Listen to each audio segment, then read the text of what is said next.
Alright, so in between episodes, I did get 1.16.1 as well as fabric. So now we can have light manica because that was updated to 1.16 already, so we have that. So the only thing we're waiting for is Optifine for 1.16, which is going to be probably a good amount of times, but they are hard at work at it over there. So yeah, we can use our schematics in our 1.16 world now, which is nice. And yeah, so following up that, I did find a soul sand valley with the nether fortress inside. So we got one crossroad there, one crossroad there. I'm getting shot by blaze. Their range is kind of insane. I did also get soul speed on my boots, so that's why we're running really fast right now. And there's also a crossroad right over there. So we can combine them fairly easily with the design.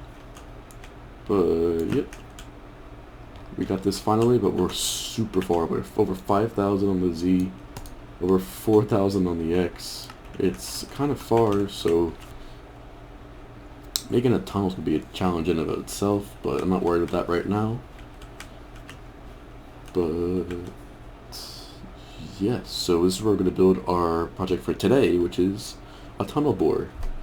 So what we need a tunnel bore for, if you haven't known what that is, it's basically, it's like a world eater, but it's horizontal instead of vertical.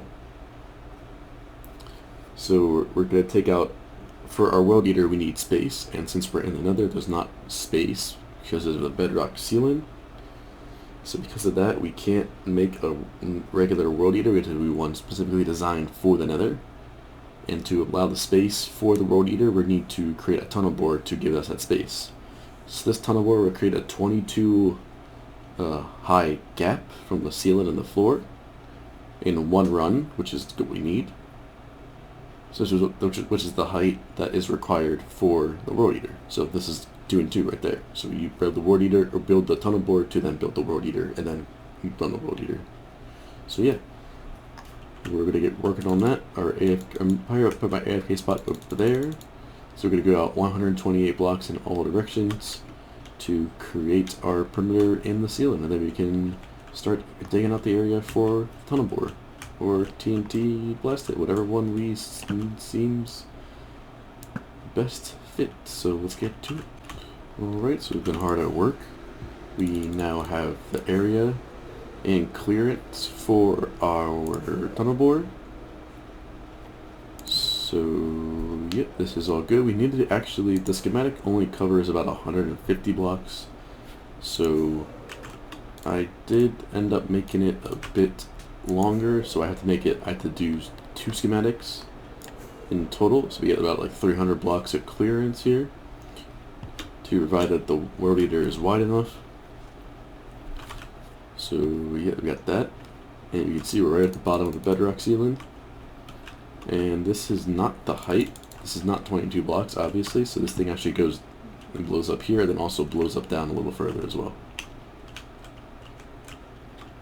So yeah, we're going to get the building on this. It's going to take a little bit of a good amount of time to build. It is a fairly complicated yet simple tunnel bore.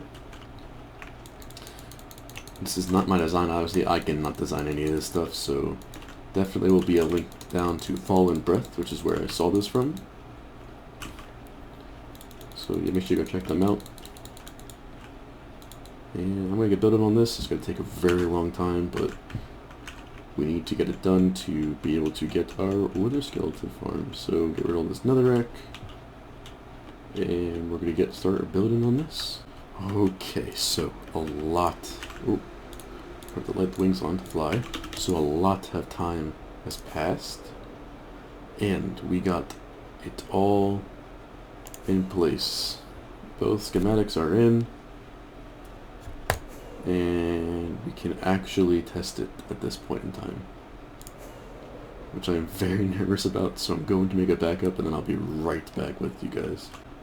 Alright, the honey block is in for both of them. So let's go try the one on the left, since that's the one I think I want to try first for some reason. I don't know. Start on the left.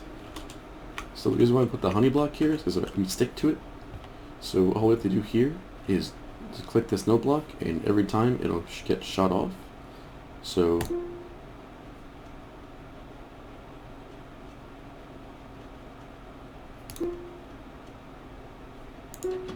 okay, left click, not right click.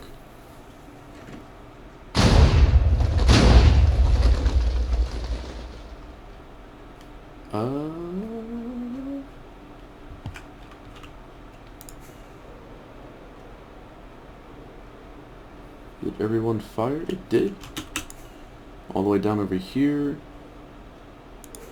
And definitely all the way down over there. So yeah, that worked. We should probably measure the honey blocks, I guess. I don't think it's going to be a very accurate one, but one... Oh, I can't jump. That's right. 1, 2, 3, 4.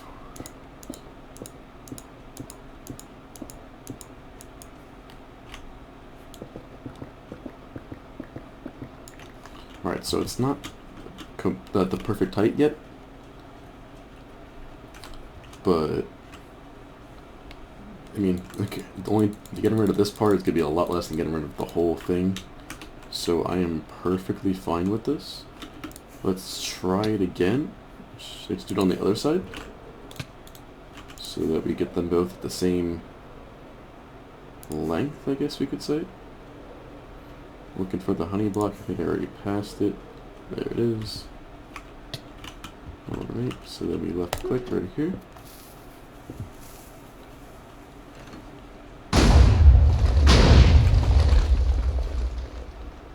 Yeah, the one thing we gotta look out for is lava. So every time we fly, or we make a hole, we'll launch it forward, have to fly by, check for lava. And we're apparently gotta fly into that one. But yeah, this is looking pretty good. It's gonna definitely be a lot easier to get this area we need this way instead of trying to mine it all out with pickaxe or just using regular TNT. But let's keep it going with this. Maybe we'll do a time lapse of it.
Alright, we're about half an hour in, as you can see from the time lapse.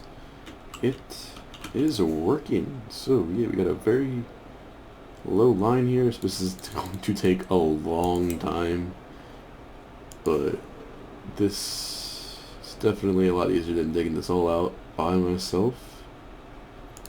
So I am perfectly fine with it. So we did get some ancient debris too, which is very rare at this height, but we'll take it. So yeah, it's not 100%. You can't just like hit the button and just let it go, because you get lava to deal with, and you also get some blocks like nether quartz and the new gold thingies right there that have a higher blast resistance than netherrack. So we have to like make sure that none of them get left behind and then break the machine. But yeah, definitely gonna keep going with this. I don't know if I'm going to time-lapse the whole thing, since this is already taking about half an hour. So we'll see how it goes, and we'll continue going all the way across for the perimeter. Alright, coming up to the very last block on the first side. I think, at least. So yeah, we're going this for about 2 to 2.5 hours now. I am getting a little bit faster at clearing the lava and everything. We did have one hiccup where the machine stopped because I missed a block. So a block stuck underneath on the left side over here. And it was like a quartz block. It didn't get, or a quartz ore right here. It didn't get blown up, and it kept going closer and closer and got stuck to the slime block, which then put it at push limit and it couldn't pull it. So then I had to rebuild this whole side over here. But it's been relatively smooth besides that. I mean, that's not the machine's fault. That's my fault for missing it. But yeah, besides that, we've all been perfectly smooth experience for this. I was not expecting it to be this smooth, honestly. But yeah, this should be like a last couple blocks here. I did also get 20 ancient debris at this height, which is pretty rare. We got 5 ingots just from the one side, so if we can get that from the other side, that's really good. Considering we didn't even get to the bottom yet. This is the worst lava I've seen yet, though. I've had some times where I hit the button like 6 times and I don't get any lava, but then we have this where we get a whole bunch. Of course, when I start recording, we get delayed by lava, but you can see, like, this is really nice.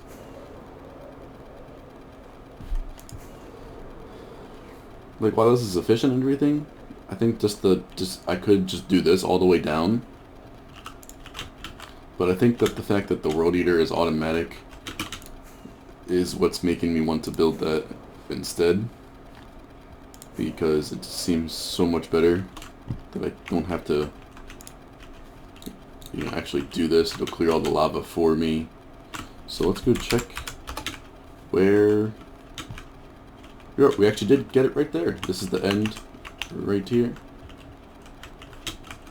And we did get it, so we're going to keep going 2 more blocks, just a little bit, to make sure that we clear every single block here. So yeah, that's one side done, as you can see. 256 blocks long. We just need to clear out this little area here where we start.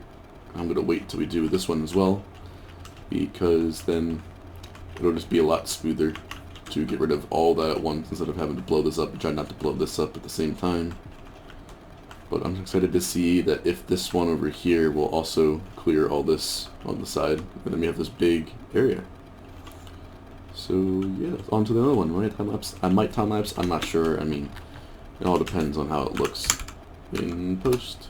But yeah, gonna keep it in this one or 2 more times, and then we can move to the other side. And there's more. Alright, we're about like an hour in now, and this is our 32nd ancient debris right there. So we're gonna go check our progress compared to the other one after I clear this lava real quick. This one has not had any hiccups yet, knock on wood. But yeah, we're going pretty good. I think we're about a little bit more than halfway. Yeah, a little bit more than halfway. We're just crossing the midpoint over here. And yeah, bit of way to go. We got a half a stack already, which is pretty good. I mean, just doing the top part, and we haven't even touched the actual populated areas down lower Y levels, which is going to be interesting. I'm probably going to have to watch the World Eater anyway because of all the ancient debris we might have to clear out. Because if that touches the flying machine, it'll break, and then we have some problems, and we don't want that. But yeah, great progress so far. Next time I see you guys, we'll be at the end of this, and then probably just to finish off the episode, we're going to build the World Eater. Alright, this is our very last click of the note block for our tunnel borers. This one has gone pretty well. We actually got 44 total ancient debris, which is good. And let's finish it off with this one right now.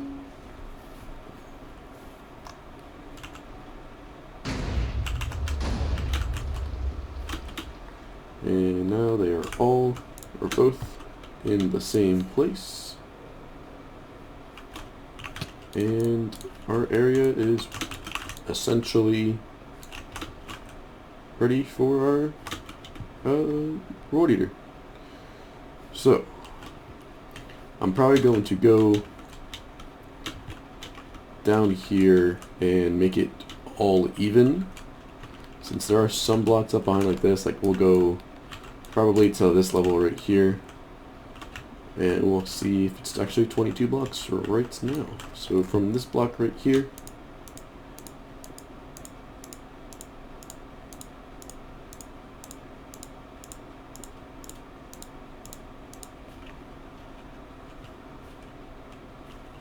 it's actually only 20. So I went up 18, so then that means 19, 20. So we're 2 blocks off. And I think that's due to all the new blocks that are added. So we're going to have to mine 2 layers. So we have to go down to here. You have to go all the way down to there for it to be 22. So this has to all be cleared out like this. Now, this scale is a lot, but there are a decent amount of holes like this spot right here. And we do still have to get rid of this anyway. So I think we're going to get some TNT and just blow it up, even though there's a lot of quartz here that I want to get, but I think it'll just be more efficient to, well, I might just mine it for all the quartz. Yeah, I'm going to mine it for all the quartz and some gold. But yeah, we're done here for the time being until you need to build the World Eater. But now we have a massive open area for our World Eater, and the World Eater design is also by fallenbreath. So he pretty much designed the World Eater based on the amount of height that this tunnel bore that he made creates. So you can run this and then put the World Eater in place, and then you'll be all set. So let's get flattening this area out over here as well as there, down to 22 blocks, and yeah, we'll get to it. Alright, change of plans. So this area right here isn't going to get covered, so I'm thinking to dig this out or blow it all up. Whatever one seems easiest to me, but probably just going to dig it out. It's not a lot. It's on the very edge right above a lava lake, so we can just dig this out and save a lot of work. And yeah, basically this part is basically barely anything compared to the rest of it. So what we're going to do, instead of building a bunch of them, is we're going to, hold up one second. So we're going to use the first part over here. So we're going to build a schematic, but we're only going to build this side over here. Like this is a start end, so like how it normally would be, this would be all the way over here, and this part would be all the way against the wall. So what we're going to do like that, we're going to build this one over here, just build that side of it, that's it. And then on this side over here, in this schematic, we'll just build the back side right here. That way we save a lot of time building a whole bunch of them. We have to build like 9 of them. So now we can just get away with doing 2 total, which would be a lot easier. So yeah, this should be a lot easier than building 9 of them. We're only going to build 2. but it does mean we need to dig a lot more. So there's a trade-off. But I think that's what I'm going to do. It seems a lot better than trying to cram 9 of these in here and only have to build one at a time. I could build both of these up at the same time. Run them both at the same time, hopefully. And everything should go smooth. So that's what I'm going to do now. We have about 4 days until this video needs to be up at the time I'm recording this one. So I'm going to start by taking this flying machine down over here.